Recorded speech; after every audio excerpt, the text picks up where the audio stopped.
Alors après toutes les détonations d'hier, que reste-t-il du rayon du camp de Mpila? En tout cas, la réponse nous est donnée en image avec Stanislas Itoikama.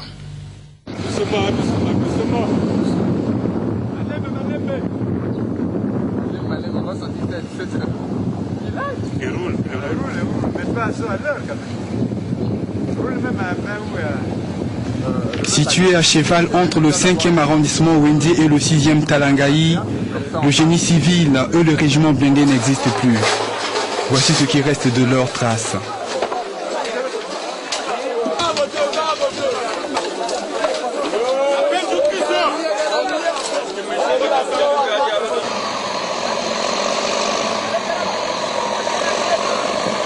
Ici se trouvait un dortoir, des logements pour officiers et sous-officiers.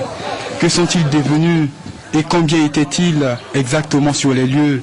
Personne ne peut l'affirmer au jour d'aujourd'hui.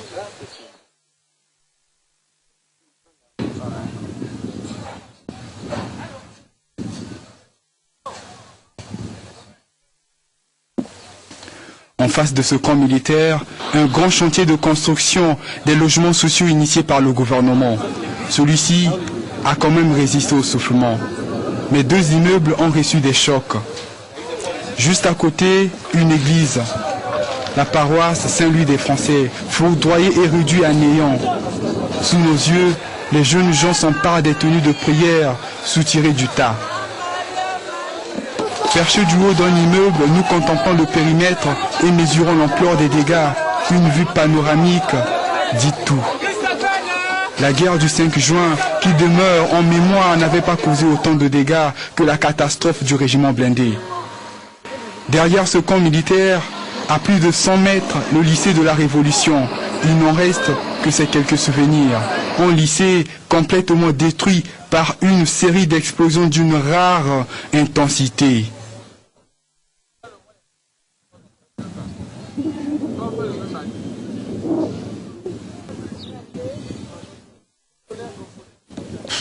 Je crois 15 mètres maintenant de l'épicentre de l'incendie.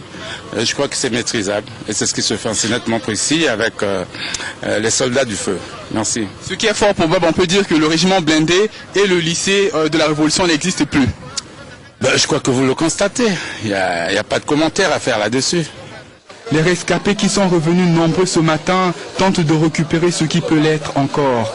Et sur leur visage, le traumatisme, le stress et surtout la peur du lendemain. J'ai vécu ça, quelqu'un ne m'a pas raconté. C'est dans ma maison que c'est tombé, avec tout. J'étais avec mon garçon. Dieu, gloire à Dieu, nous sommes sortis de là. Mais aux autorités, les autorités doivent être plus prudents que ça. Qu'ils soient plus prudents. C'est bien que c'est le matériel, mais après aujourd'hui, on fait comment? Là, je suis en train de bâtir un combo chez mon frère. Bon, avec tout ce que j'ai perdu, avec mes enfants, lui et sa famille, comment on va cohabiter? Qu'il soit un peu plus regardant. On ne sait pas ce qui s'est passé. On parle d'un accident, c'est vrai, mais il y a eu des victimes. Qu'est-ce qu'il faut faire dans ce pays? 97, aujourd'hui c'est ça, les trains et tout ça là, on est débordé. Hein? On ne vit que par la grâce de Dieu. On se lève comme ça, on trouve la mort. Tu sors de lit, tu trouves la mort. On trouve la mort partout. Bon, on fait comment? On est en insécurité. Tu sors de ce toit, tu trouves la mort. Regardez au camp là, toute une famille, monsieur, dame, les enfants, les petits-fils sont morts. À la maison comme ça, pas de problème, on trouve la mort. On ne peut pas dire. Qu'est-ce qu'on peut dire? Qu'est-ce qu'on peut dire à l'État? Que l'État ne connaît pas.